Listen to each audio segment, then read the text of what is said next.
Hello, everyone, and welcome to another session here with the Georgia Department of Education Community for Music Technology. My name is Andy Edwards, and I am the moderator of this group.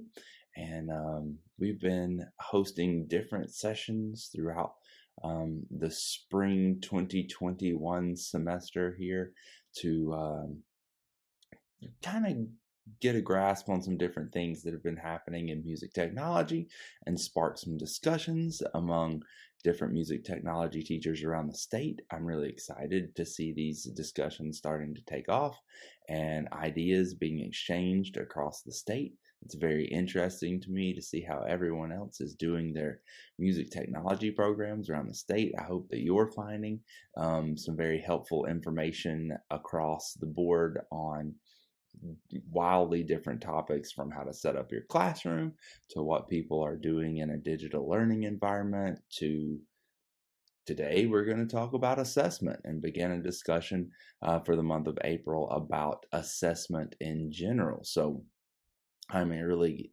stoked to be able to dive into this topic.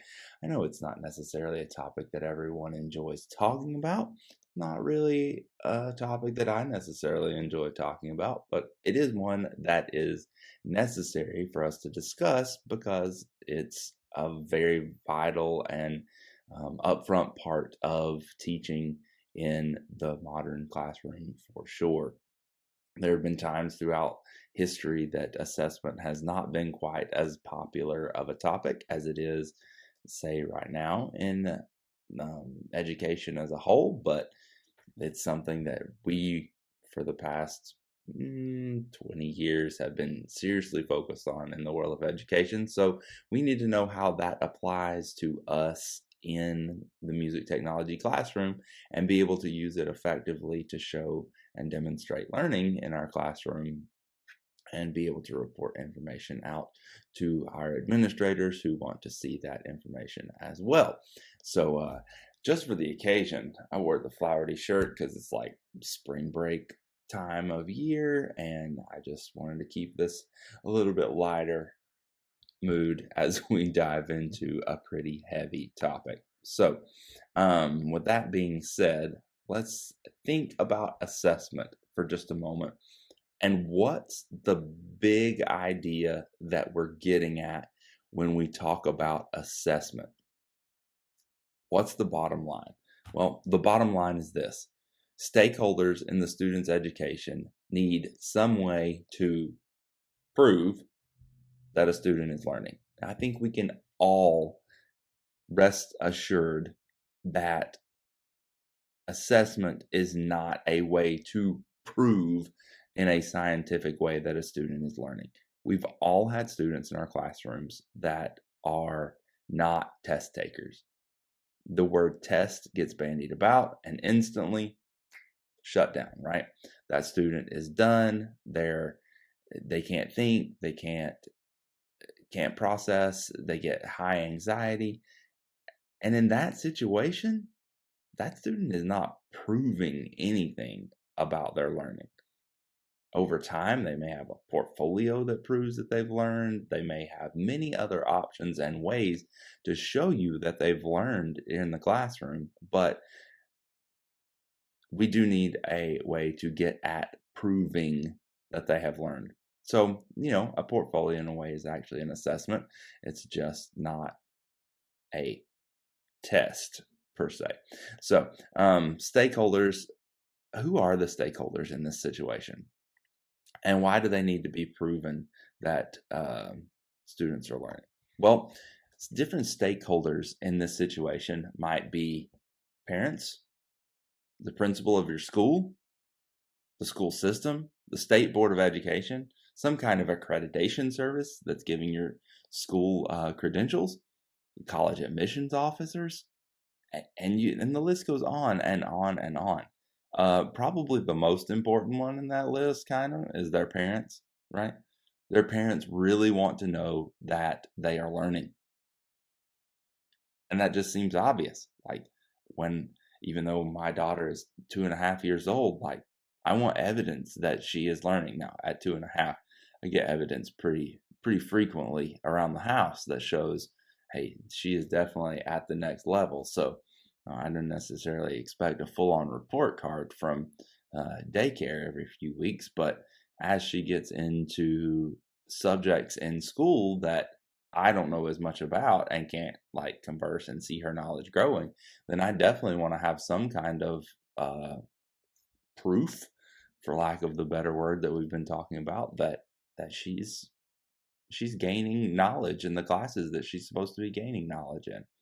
And definitely your principals and assistant principals and stuff are going to want to see that students in your class are gaining knowledge. It's just what has to be done. But there's one stakeholder that in the child's education that I think I've missed right here. Let's see. Oh, yeah. The most important stakeholder in that child's education while they're in your classroom is you. You, the student's teacher. You are a stakeholder in this child's education.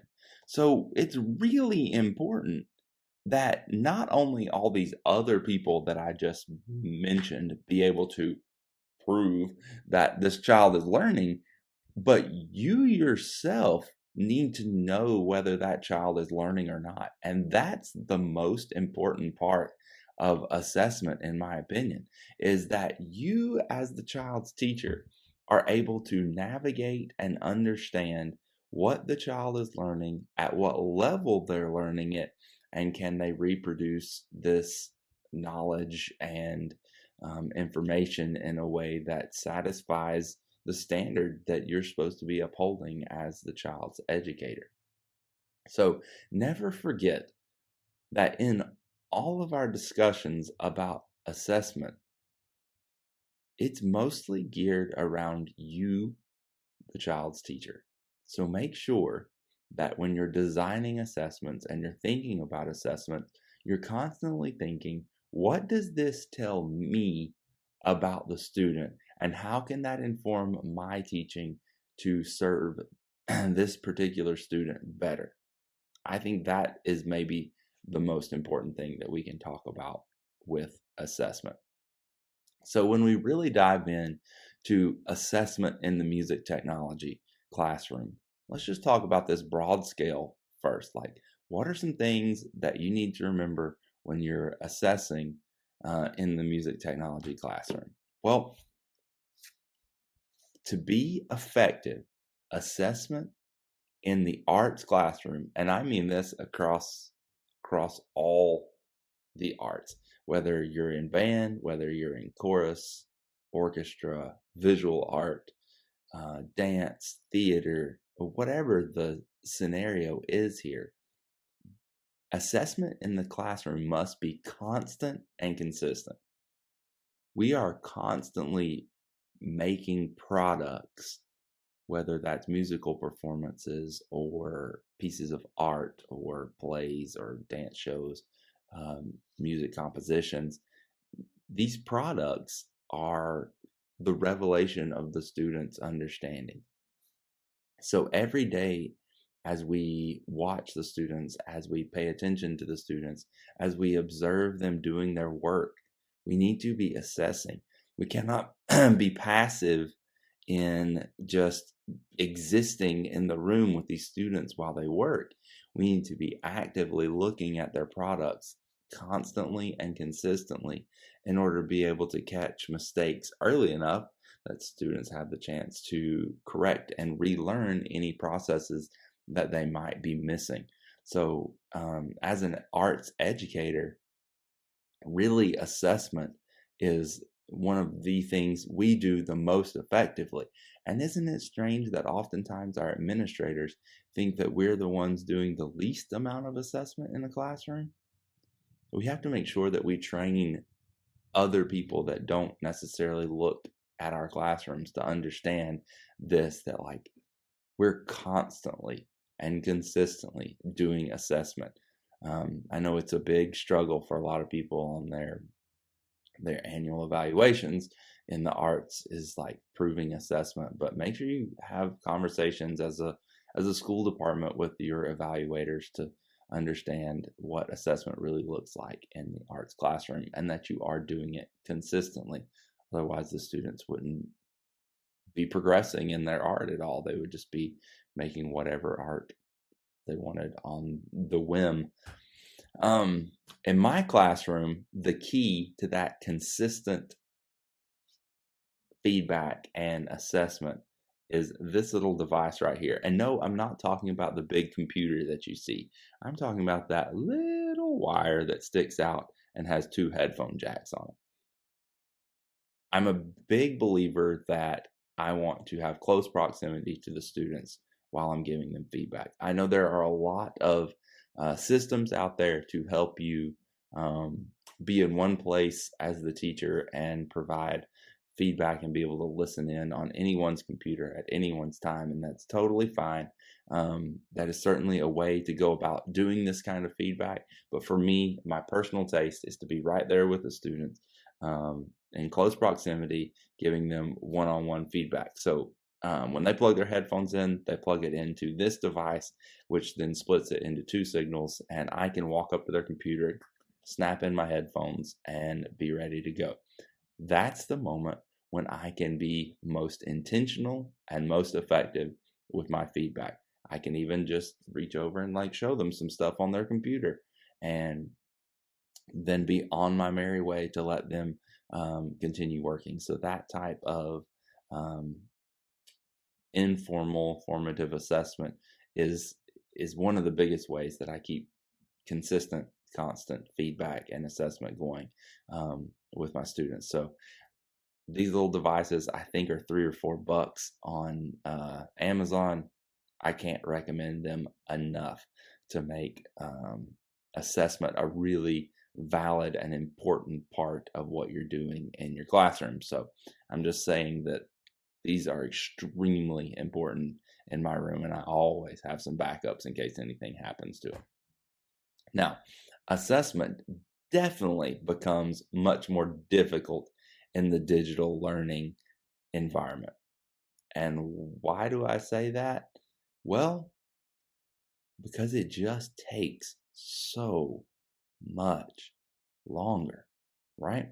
So if I'm in a classroom of, let's say, 30 students, right?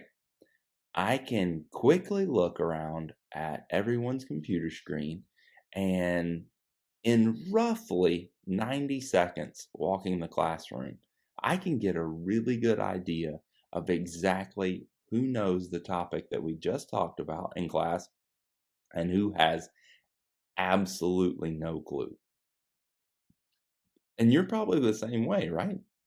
If you're creating drum parts in your classroom and you're doing it by layers, and you look around the classroom and you see a student's computer screen who has clearly 4-measure long MIDI regions in their project, and they're all nice and tidy with the same beginning and the same ending, and they somewhat look like they line up as you look down the screen, then you know visually, without even hearing it, the student's probably on the right track, as opposed to the student that's creating 4 measures of MIDI drums, and they have a 1-measure region that's over here, and a 2.5 measure region that kind of sits under that, and then a 7-measure region, and then you just know that they don't understand meter. They probably don't understand pulse. Their project probably doesn't sound good, and that's a person that you need to help address, overcome those obstacles. And like I said, that takes roughly 90 seconds for me to walk the entire classroom and get an idea of who's on track and who I need to come back to on my next pass around the classroom.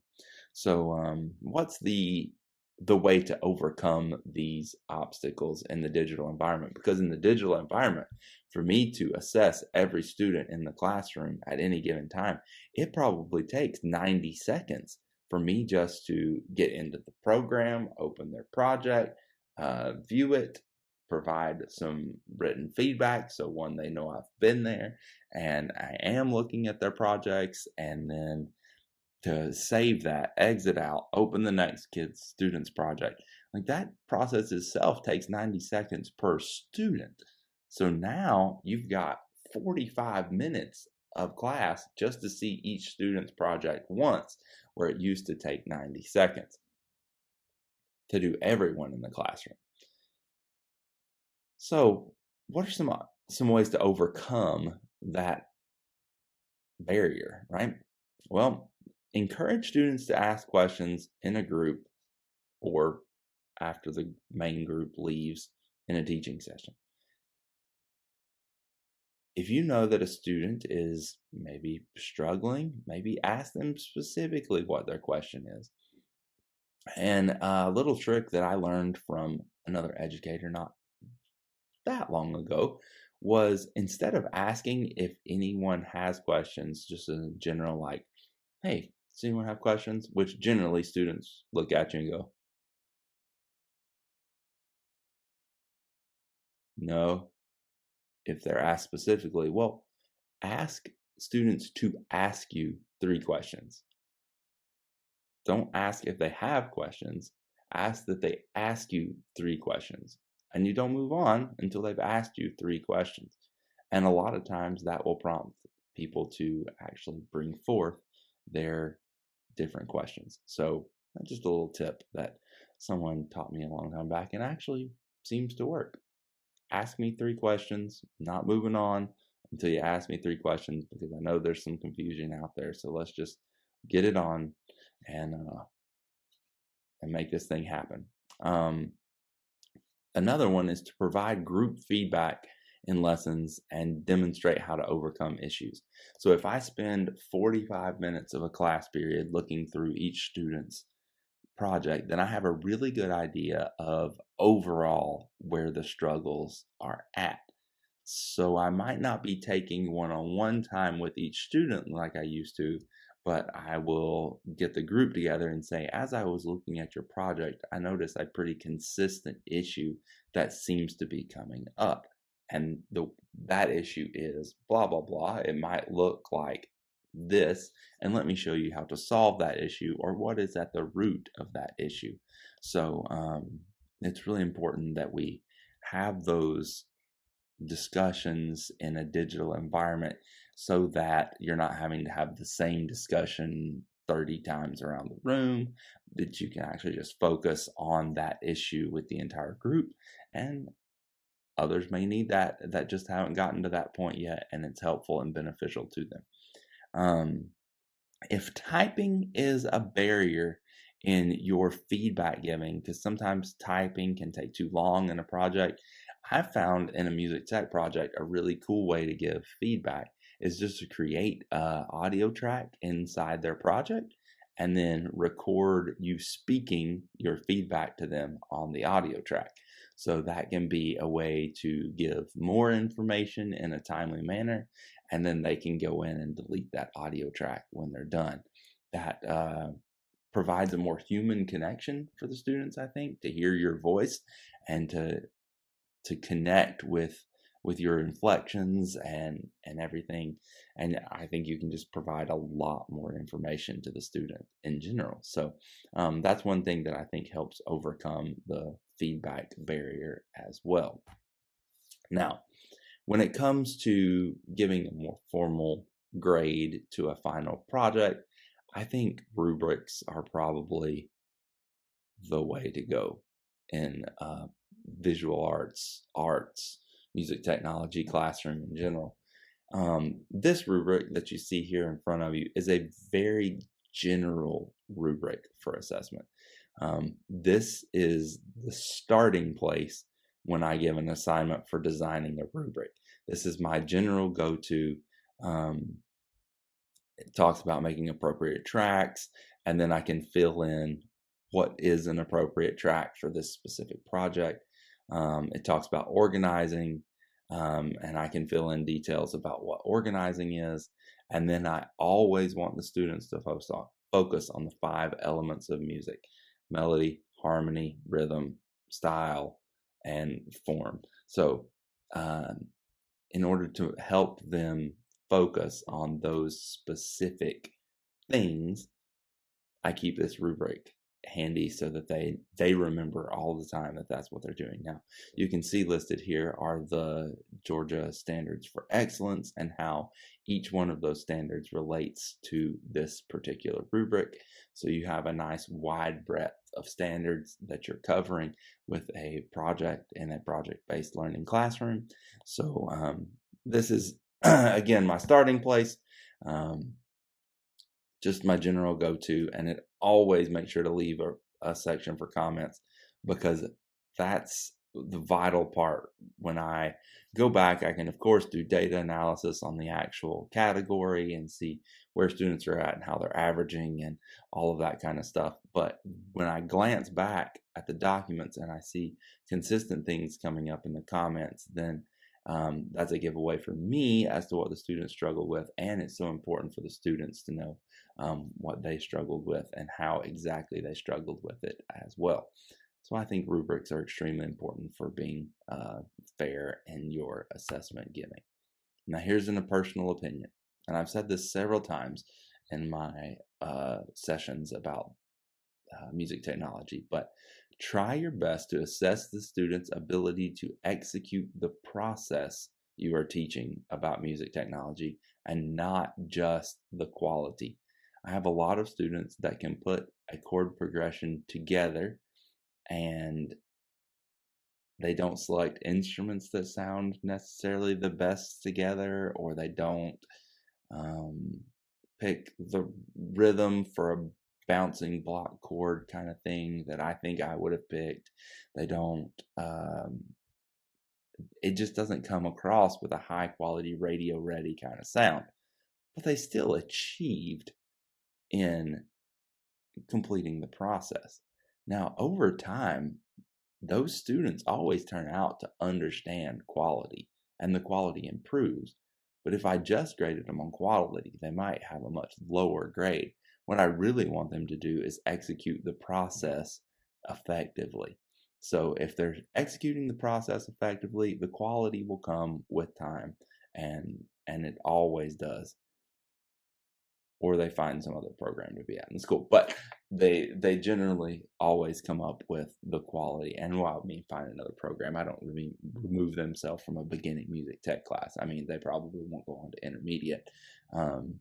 But I've had several students that were just beginning music tech students that are amazing advanced music tech students because they take the time and learn and develop with me the skills for quality and instrument picking and stuff like that.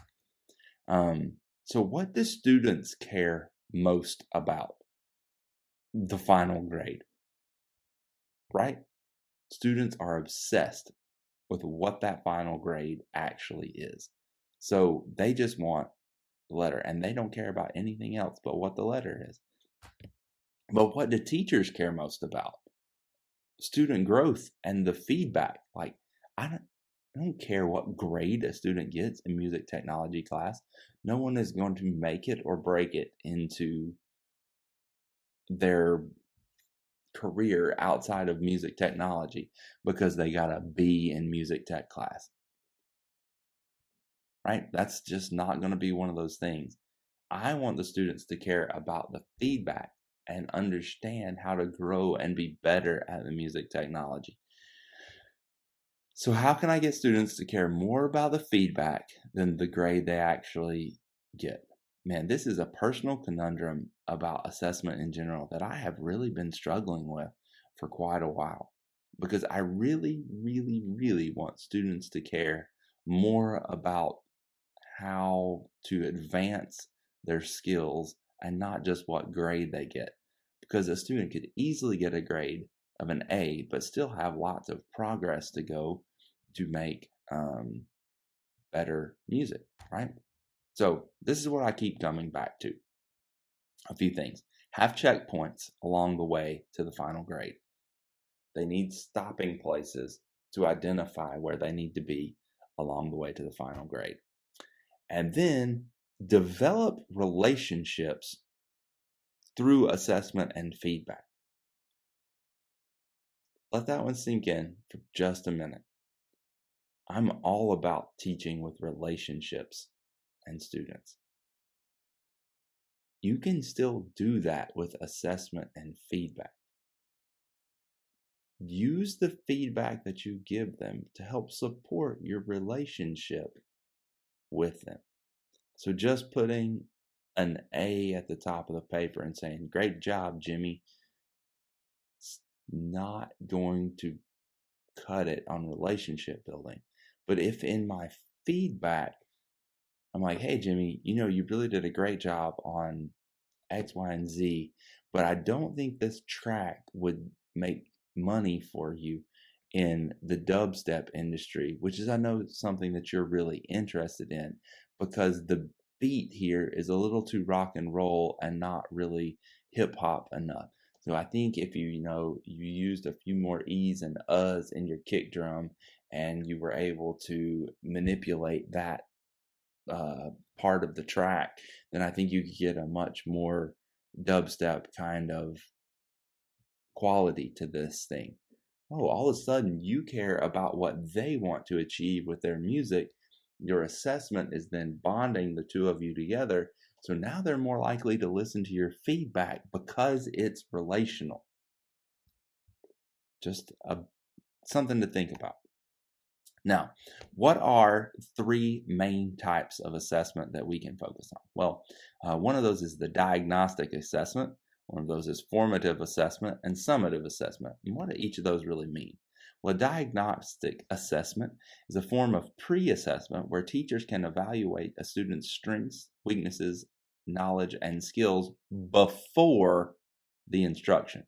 And that's really the key there, is the before the instruction. An identical assessment may be given as post-instruction to identify if the student has met the course's required learning objectives. We'll talk more about this very soon. Formative assessments, a wide variety of methods that teachers use to conduct in-process evaluations. This is not final process evaluations. This is not before the process starts evaluations. This is what happens along the way. And this is, to me, where the most learning for you, the teacher, can come from, is the formative assessment. And then the summative assessment is used to evaluate student learning, skills acquisition, and academic achievement at the conclusion of a defined instructional period. So typically this would be at the end of a project, a unit, a course, a semester, a program, a school year, you name it. Okay, now, the Georgia Department of Education has a lot of really cool resources to do this with. So I'm going to give you a little link right here and a video to show you how to go about accessing all of these resources. So if you'll take it just a second, and here's a video for you. Hello, everyone. I just wanted to take a moment to share with you some of the resources that are available to you in the Georgia DOE community for music technology. There's a lot of stuff that's been created and is provided here on the community page. Let me show you how to access that in case you haven't been on here quite as much. So if you come on the left, this is your main login screen, first of all, when you first get here. And if you come over here to the left and click on these three heads, you'll see your groups. These are all the groups, and then you can click over to the groups that you're a part of. Then you'll click into the music technology group, which brings you to this website. This is really cool. This is where, of course, all of our discussions have been going. When you click across, you can see the membership on that first page if you're interested in consulting with some more music technology teachers around the state. Here are the discussions that we've been having each week, messages, photos, but most importantly for this discussion, the documents. The documents that are provided are, one, the standards of excellence. The Georgia Standards of Excellence are here as your standards for what you are to be teaching in music technology class. And then below that are the music technology instructional resources. So this is a PDF document for you to use. Once you click that button, you can hit download and then open the document. And this document was very carefully crafted by, I think Mr. Heath Jones, and is full of links to different curriculum products, like the curriculum map for where you might want to be headed with your classes, and outlining a framework for your classes, so you can get in and see exactly a timeline, key concepts, all of that kind of stuff to break down these classes. It's units in detail, individual lessons on units, as well as, for our purposes, there are assessments and assessment strategies linked in here, both formative and summative, which is what we're going to talk about further on in this discussion. So I hope you'll get in here and really check out these resources. A lot of work has been put into providing teachers with dense documents that can really help improve their teaching. So take some time, check that out. I hope you will find it very helpful. Okay, now I want to talk a little bit more about the diagnostic assessment with the pre-test and post-test. So there are a few different things that you could do in the pre-test, post-test scenario. You could use a music aptitude test as a pre-test in your class. I'm thinking this could happen like before you even teach anything in music technology. Do a music aptitude test. The danger of using an aptitude test as a post-test, it's a good pre-test, a good diagnostic pre-test, but the danger in using it as a post-test is aptitude isn't something necessarily that changes. Achievement might be something that changes, or execution, but aptitude is technically something that really shouldn't change much over time. So depending on which aptitude test you use, it might or might not be something you can use as a pre and post assessment. You could use a teacher-created pre or post test that focus specifically on the skills and standards that you plan to teach in the class or for a unit. So a diagnostic assessment could be just for a unit. If you're about to do rhythm, you could do some kind of pre-assessment to understand rhythm. And then there could be a standardized state or district assessment that is used in order to understand student performance gains. Diagnostic assessments are not typically designed in a way to assign a student a grade, because you probably haven't taught the material yet. And this is really important to remember. Like, don't throw out a diagnostic assessment that's just over the kids' heads intentionally. You're trying to find out the skills that they have or the skills that they need. So, of course, I could go sit down in a class about being anesthesiologist. And if their pre-assessment was just huge words that I didn't understand at all, and formulas and stuff like this, which of course are things that they're going to need, then I would never do good on that pretest, nor would the teacher know anything about what I needed. But if they gave a pretest that was designed to like understand if I had basic CPR training or if I had medical knowledge on a basic level, then maybe I could actually give them something and it would tell them something. So as you're designing your pre-assessments, try not to just go to like the hardest words and see if they know them, because they probably won't. Find out what they do know. And then you could use a rubric, a very holistic rubric for doing a diagnostic assessment. And this is a rubric that I've actually designed, and I can put this in the documents portion of our community page for anyone that wants it as well, or you can feel free to email me for this. Rhythm, melody, harmony, form, and expression. Those are the 5 things that I work on the most in my class. And then there's beginning, developing, proficient, and exemplary. And these statements are statements that describe a student's work in these 5 categories in the 4 levels. And you could use this early on in the class to give you a very good sense of where the student is at holistically. This is not necessarily a rubric that I use to grade projects with, But at the end project of the year or the end of their portfolio that they make for me, I can go through and kind of give them a very holistic analysis of where I think they are in their music creation. So that might be something. This is a document that took me a long time to think through and develop, and it's very personal to me. So I would recommend that if you use this, you use it as a starting place and making something that's very personal to you, because this really tells me where I feel like I'm at as a music educator and what I want to achieve with students. So just a thought there about a holistic rubric for diagnostic assessment. There are lots of informal diagnostic assessments that you could do. I definitely do some of this stuff in my class. One of those is you want to assess the student's ability to discuss and describe music that they hear. So on day one, I have a playlist of music ready to go.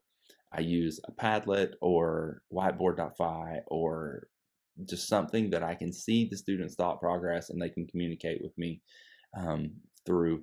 I have open discussions after we secure the student's written thoughts, so I can see what they're thinking. Typically, the average student, I won't say the average student can do a little better than this, but a lot of students will simply say, I like this song, I don't like this song. And I try to encourage them to go beyond that as much as possible, even on day one. Why don't you like this song? It's okay. Feel free in my class to dislike any song that we work on, but why? You have to have a why. Why don't you like the song? And be able to defend it.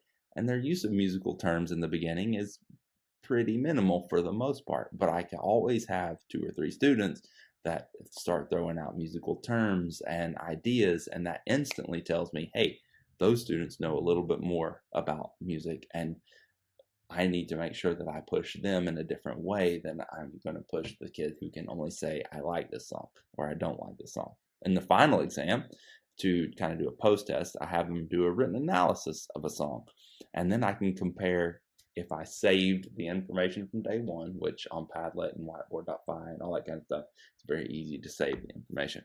And I can kind of compare and see where their main growths were.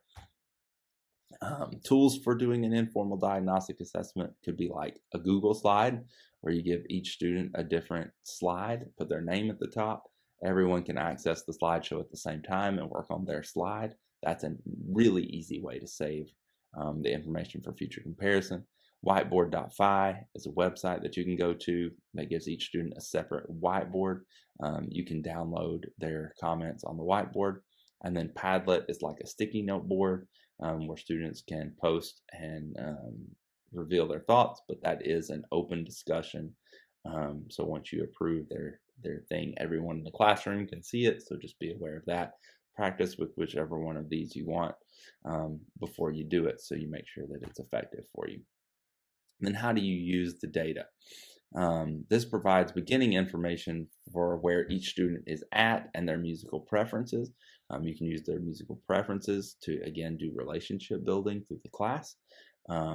Provides you with an understanding of what topics to focus on more, gives you pre and post comparisons to help you better understand what topics you taught effectively and what topics you might need to revise. And they can be used before an individual unit, not just before and after the class. And I would be remiss if I did not make this statement, because it's something I believe strongly about. Often, diagnostic assessments are used more for the measurement of teacher effectiveness than student growth. I think this is a real danger. If the assessment is not helping the teacher better understand their teaching and their students' learning, then its usefulness should be carefully considered. And I'm just going to leave that at that. And I will say thank you for being a part of our community for music technology. This is all part of the Georgia Department of Education. And I really appreciate the opportunity they've given me to work with you all and learn from you all. I really hope that you will share some thoughts about diagnostic assessments in the comments to this. How how are you doing diagnostic assessments in your class in a way that's really helpful and beneficial to um, understanding the students better? I would love to hear how you're using that. In the coming weeks, we'll talk more about formative and summative assessment. I hope you all have a great month of April. Looking forward to working with you a little bit more later in the month. Have a good one.